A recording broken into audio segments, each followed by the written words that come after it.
प्रिय विद्यार्थियों, बहुत बहुत स्वागत है नवसृजन एकेडमी क्लासेज में आप सबों का। आज हम लोग क्लास 10th हिंदी का जो पहला चैप्टर है गोधुली किताब के अंतर्गत श्रम विभाजन एवं जाति प्रथा उसके क्वेश्चन आंसर्स को हल करने वाले हैं। आपको जानकारी के लिए ये बता दूं कि हमारे इस चैनल के माध्यम से क्लास 10th के सभी विषयों की तैयारी आपको निःशुल्क में कराई जाती है और हिंदी का जो पहला चैप्टर है उसका पूरे चैप्टर का रीडिंग और उस चैप्टर का विश्लेषण अर्थ के साथ हमने एक पहले के वीडियो में ऑलरेडी कर दिया था। आज के वीडियो में हम क्वेश्चन आंसर के बारे में करते हैं। इसमें पहला क्वेश्चन है, लेखक किस विडंबना की बात करते हैं? विडंबना का स्वरूप क्या है? तो विडंबना का मतलब होता है परिहास या मजाक। तो लेखक जिस विडंबना की बात कर रहे हैं वह है आधुनिक युग में भी भारतीय समाज में जाति प्रथा का व्याप्त होना एवं उसके पोषकों द्वारा, उसके समर्थकों द्वारा इस कुप्रथा का समर्थन करते रहना, यही विडंबना की बात है। और इस विडंबना का स्वरूप क्या है? तो विडंबना किस रूप में विद्यमान है? ये जो परिहास की बात कह रहे हैं भीमराव अम्बेडकर साहब, वह विडंबना जाति प्रथा के रूप में समाज में विद्यमान है और इस जाति प्रथा को श्रम विभाजन का रूप मानकर समाज का जाति के रूप में अस्वाभाविक विभाजन एवं विभिन्न वर्गों के बीच ऊंच नीच एवं भेदभाव की भावना है। दूसरे क्वेश्चन में चलते हैं, जातिवाद के पोषक उसके पक्ष में क्या तर्क देते हैं? तो जातिवाद के जो पोषक है, जो समर्थक है, उसके पक्ष में यह तर्क देते हैं कि आधुनिक सभ्य समाज में कार्य कुशलता के लिए श्रम विभाजन आवश्यक है और चूंकि जाति प्रथा भी श्रम विभाजन का ही दूसरा रूप है, इसलिए इसमें कोई बुराई नहीं है। ये जाति प्रथा के पक्ष में तर्क दिया जाता रहा है। तीसरा क्वेश्चन, जातिवाद के पक्ष में दिए गए तर्कों पर लेखक की प्रमुख आपत्तियां क्या है? जो तर्क दिए जा रहे हैं उस पर लेखक क्या आपत्ति करते हैं? तो लेखक जातिवाद के पक्ष में दिए गए तर्कों पर इस बात पर आपत्ति कर रहे हैं कि जाति प्रथा श्रम विभाजन के नाम पर श्रमिकों के बीच अस्वाभाविक विभाजन का कार्य करती है। श्रम विभाजन के नाम पर अलग अलग प्रकार के कार्य करने वाले लोगों के बीच एक ऊंच नीच की भावना कायम है। इस दूसरे सिद्धांत पे कार्य करता है कि बिना प्रशिक्षण और निजी क्षमता का विचार किए बिना ही माता पिता की जाति के आधार पर गर्भधारण के समय ही उसका पेशा निर्धारण करता है। यह आपत्ति का कारण है। चौथे क्वेश्चन में चलते हैं, जाति भारतीय समाज में श्रम विभाजन का स्वाभाविक रूप क्यों नहीं कहा जा सकता? तो जाति जो है समाज में श्रम विभाजन का स्वाभाविक रूप इसलिए नहीं कह सकता है क्योंकि कुशल श्रमिक समाज का निर्माण करने के लिए यह आवश्यक है कि व्यक्ति अपनी क्षमता एवं रुचि के अनुसार ही अपनी पेशा या कार्य का चुनाव, जबकि जाति प्रथा पेशों के जन्म के आधार पर पूर्ण निर्धारण करती है। ये इसका एक स्वरूप। पांचवा क्वेश्चन है, जाति प्रथा भारत में बेरोजगारी का प्रमुख और प्रत्यक्ष कारण कैसे बनी हुई?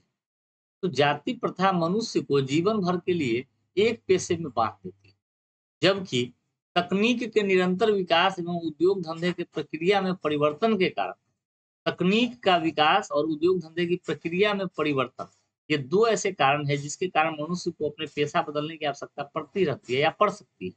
परंतु भारतीय समाज पेशा परिवर्तन की अनुमति नहीं देता है, वह जाति के आधार पर ही व्यक्ति को एक पेशे में बांध कर रखता है। इसलिए जब भी कभी तकनीक का विकास हो या कोई उद्योग धंधे में परिवर्तन होता है तो लोग अपने पेशे को चेंज नहीं कर पाते हैं, जिसके कारण बेरोजगारी का एक कारण बना हुआ है। क्या? तो जाति प्रथा। अगला क्वेश्चन है, लेखक आज के उद्योगों में गरीबी और उत्पीड़न से भी बड़ी समस्या किसे मानते हैं? तो जाति प्रथा को ही हमारे समाज में गरीबी और उत्पीड़न से भी बड़ी समस्या मानते हैं लेखक। क्यों?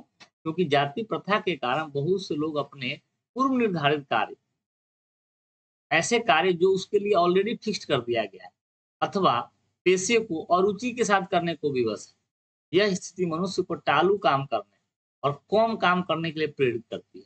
तो जहाँ लोग अरुचि के साथ काम करें और टालने के लिए या टालने की भावना से काम करें, वहाँ गरीबी और उत्पीड़न का निश्चित रूप से होना पाया जा सकता है। इसलिए जाति प्रथा को आज के उद्योगों में गरीबी और उत्पीड़न से भी बड़ी समस्या।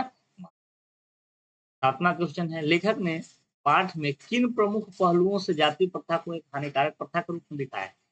तो लेखक इस पाठ में कई पहलुओं को उजागर किया है। लेखक प्रस्तुत पाठ के अंतर्गत जाति प्रथा के कई प्रमुख पहलुओं को उजागर किया है, जो इसे हानिकारक प्रथा साबित करता है। पहला तो है सामाजिक पहलू, क्योंकि जाति प्रथा समाज का अस्वाभाविक विभाजन करती है। समाज में लोगों को ऊंच-नीच, छुआ-छूत इत्यादि का भावना जाति प्रथा से आ जाता है। यह एक हानिकारक प्रथा सामाजिक पहलू से भी है। आर्थिक पहलू अगर देखें तो पेशा को पूर्व निर्धारित तथा अपरिवर्तनीय बना करके बेरोजगारी, गरीबी और उत्पीड़न का कारण बनती है। इसलिए आर्थिक पहलू से भी यह हानिकारक प्रथा है। और व्यक्तिगत पहलू अगर हम बात करें किसी भी मनुष्य के व्यक्तित्व पर यह नकारात्मक प्रभाव डालती है, क्योंकि अगर मनुष्य को अपने पेशा को चुनने का भरपूर अवसर और अधिकार न मिले, तो किसी भी मनुष्य के पर्सनालिटी का, मनुष्य के जीवन का, उसके व्यक्तित्व का विकास नहीं। तो व्यक्तिगत पहलू भी कह सकते हैं कि मनुष्य के व्यक्तित्व पर नकारात्मक प्रभाव डालता है। तो इन सब पहलुओं से जाति प्रथा को एक हानिकारक प्रथा के रूप में दिखाया गया। अगला क्वेश्चन है, जो कि लास्ट है, सच्चे लोकतंत्र की स्थापना के लिए लेखक ने किन विशेषताओं को आवश्यक माना है? तो सच्चे लोकतंत्र के लिए समाज में स्वतंत्रता, समता और भ्रातृत्व की भावना होनी चाहिए। अर्थात समाज स्वतंत्रता, समता, भ्रातृत्व पर आधारित होना चाहिए। समाज में इतनी गतिशीलता होनी चाहिए कि कोई भी वांछित परिवर्तन समाज के एक छोर से दूसरे छोर तक संचारित हो सके। इससे क्या मतलब है कि समाज में पुरानी मान्यताओं को समय के साथ बदलने का प्रथा होना चाहिए। समाज ऐसा ना हो कि एक प्रथा को, जो कि अब समाज के लिए ज़रूरी नहीं है अथवा समाज के लिए हानिकारक है, उस प्रथा को भी समाज छोड़ना नहीं चाहे। तो इस प्रकार के समाज को हम लोग कहते हैं रूढ़ समाज। तो ऐसा समाज नहीं होना चाहिए, समाज गतिशील होना चाहिए। अर्थात कोई भी परिवर्तन अगर ज़रूरी है, वांछित है, तो उस परिवर्तन को समाज के हर लोगों तक निश्चित रूप से परिवर्तन का संचार होना चाहिए। बहुविध हितों में सबका भाग होना चाहिए। ऐसे कुछ हित हैं, जिसमें बहुत सारे लोगों का कल्याण है या बहुत प्रकार से लोगों को वह लोगों के हित में है, तो उसमें सभी लोगों को भागीदारी होनी चाहिए और सबको इस प्रकार के हित के रक्षा के प्रति सजग रहना चाहिए। सामाजिक जीवन में अबाध संपर्क के अनेक साधन व अवसर उपलब्ध होने चाहिए। अर्थात हर एक प्रकार के लोगों को उनके लिए अच्छे अवसर उपलब्ध हो और लोग एक दूसरे से संपर्क में रहे, क्योंकि किसी भी प्रकार का परिवर्तन, किसी भी प्रकार की गतिशीलता, किसी भी प्रकार का अवसर के लिए हमें एक दूसरे के प्रति अबाध संपर्क अलाउड होना चाहिए। अब आते हैं हम लोग भाषा संबंधी बात। इसमें एक क्वेश्चन है कि पाठ से संयुक्त सरल एवं मिश्र वाक्य को चुनें। तो हम लोग सरल वाक्य, मिश्र वाक्य और संयुक्त वाक्य के बारे में पढ़ लेते हैं। सरल वाक्य होता है जिसमें एक उद्देश्य और एक विधेय हो, अर्थात एक कर्ता हो और एक कर्म हो।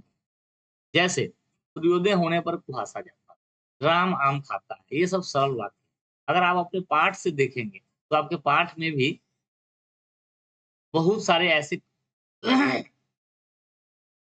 वाक्य है जो सरल है। जैसे जाति प्रथा का श्रम विभाजन मनुष्य की सुरक्षा पर निर्भर नहीं रहता, ये सरल वाक्य।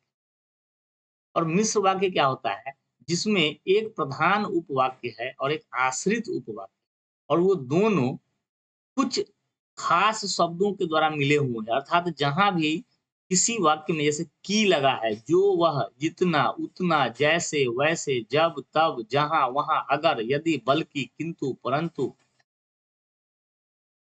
ये सब अगर लगा हो, तो वह मिश्र वाक्य होता है। अगर आप अपने पाठ में देखेंगे, जैसे आप इस सेंटेंस को देखिए, जाति प्रथा पेशे का दोषपूर्ण पूर्व धारण नहीं करती, बल्कि मनुष्य को जीवन भर के लिए पेशा बांध देती है, तो ये कहलाएगा मिश्र। और संयुक्त वाक्य है, उसमें 2 अलग-अलग वाक्य है, दोनों का अपना अर्थ होता है, वो दोनों अलग-अलग वाक्य जुड़े हुए हैं और अथवा इसलिए इत्यादि के साथ। तो ये सब जो वाक्य है, यह संयुक्त वाक्य, जैसे आप ये कह सकते हैं कि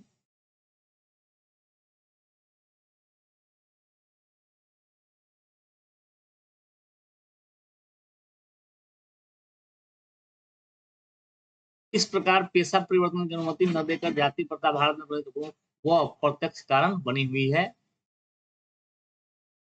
या हम और आगे देखें,